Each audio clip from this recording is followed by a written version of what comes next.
Guys, for today's video, siguro this is just my third time to create a follow-up video for One Hand. Nung una, nireview ko siya, which is this one na pinapakita ko sa inyo how high is the interest rate ni One Hand. Pangalawa naman, which is ito na sabi ko parang kumukuha na sila ng mga kilalang personality to endorse One Hand. Ngayon, meron din silang bagong ambassador, sabi nila si RC Munoz. Pero hindi naman yun ang pag-usapan natin. Ang pag-usapan natin ngayon is I wanted you to find out kung si One Hand ba ay sumusunod na sa ceiling ng interest rate na sinet ni BSP sa mga unsecured loans na 10,000 pesos and below, kung sinusunod ba nila yung 180% na interest rate per annum or around 15% per month na interest. Well, tingnan na natin kung sumusunod na siya. And nakakaras ba siya? Feedback ng mga customer. And lastly, kung meron ba lang dapat i-improve or may makita tayong may mali sa kanya, yun yung i-share ko sa inyo ngayon. So, samahan nyo ako pag-usapan natin yan. Sit back and let's discuss. Coming right up.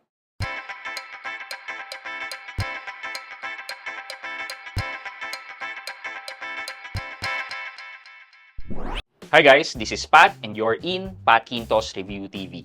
So if you're new to my channel, I do reviews about personal finance na meron na akong experience or meron na akong knowledge na ginawan ko na yan ng videos and playlists na makikita nyo dito sa taas. At kung bago kayo dito sa channel ko, you may want to consider subscribing to my channel. Okay guys, so One Hand. First and foremost, I can tell you straight away that One Hand is legit naman. They're being managed by We Fund Lending Corporation. So, kung titingnan nyo sila sa SEC, makikita nyo naman talaga sila sa SEC, which is ito. And their website, which is, ito, papakita ko sa inyo. Which is yan, onehand.com. Hindi siya one-pager website, which is talagang pinaglalaanan ng pera at panahon yung pag-create. Meaning, sinusunod talaga nila yung mga practice ng mga legitimate business. Ayan, like si RC Munoz, borrow responsibly daw, interest rate as low as 2% daily. Ayan, and maximum loan of 25,000, SEC registered, sumusunod daw sila sa NPC. Ayan, one valid ID lang and up to 3 months repayment term, experience financially, okay.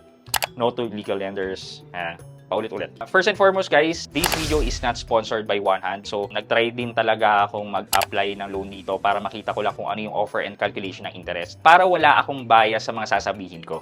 Okay, so, eto, kung makikita nyo, ayan, maximum loan amount ko ay 7,500 and then meron akong range na up to 4 months na payment. Kung kukunin natin itong 7,500 na loan amount and good for 1 month, kunin natin yan. Total repayment ko for 1 month is 8,618.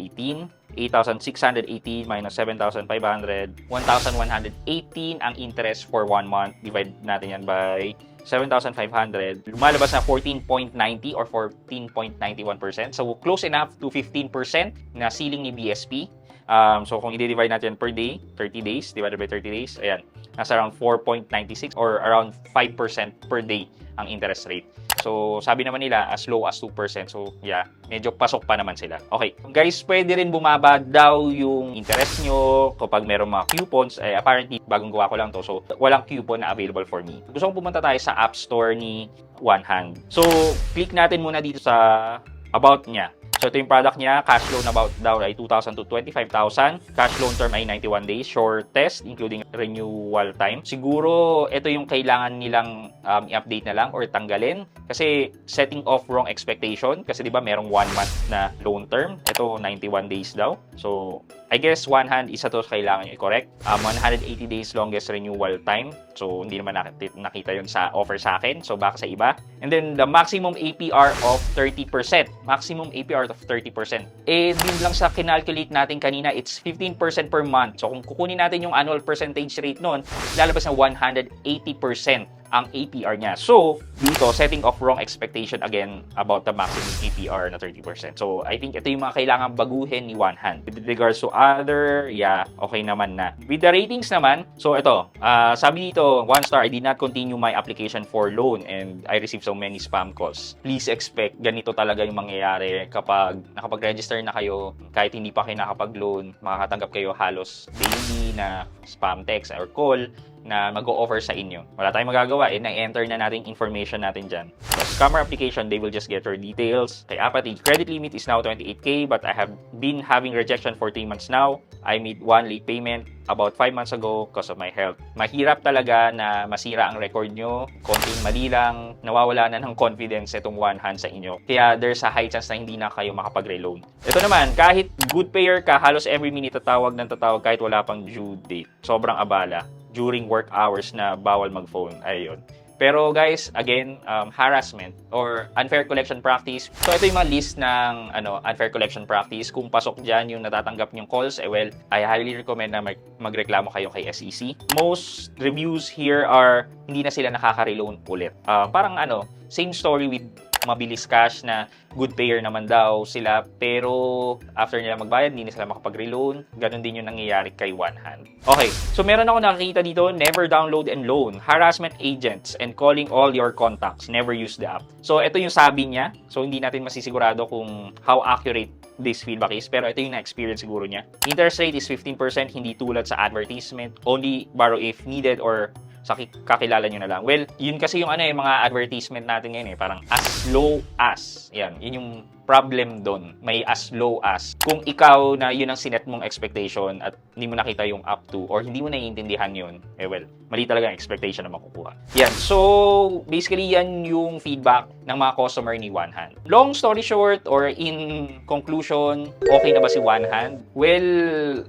kung tutuusin talaga, mataas pa rin ng 180% na interest rate for an APR. Since ito yung sinet na ceiling ng government natin, well, they are operating legally. Yun ang masasabi ko doon. In terms of pagpapautang and the interest rate.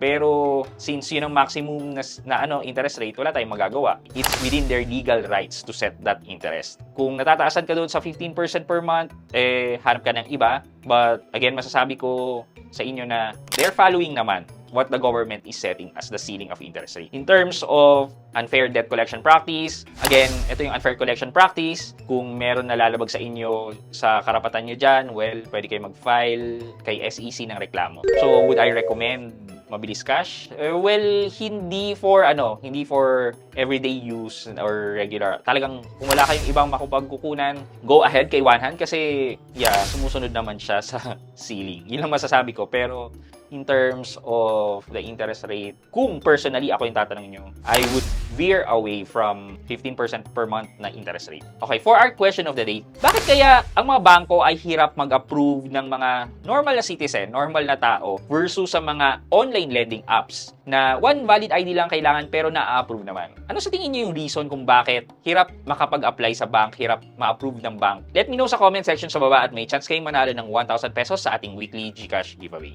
Yun lamang po for today's video, but before we end this video, mag-shoutout po muna tayo at shoutout kay at Joyce Cardeno JN4XT. Sabi niya, "Good evening Sir Pat, I'm watching your video again." At Joy Cardeno, shoutout po sa inyo at maraming salamat sa patuloy na pagsuporta sa aking mga videos at aking channel. Thank you so much.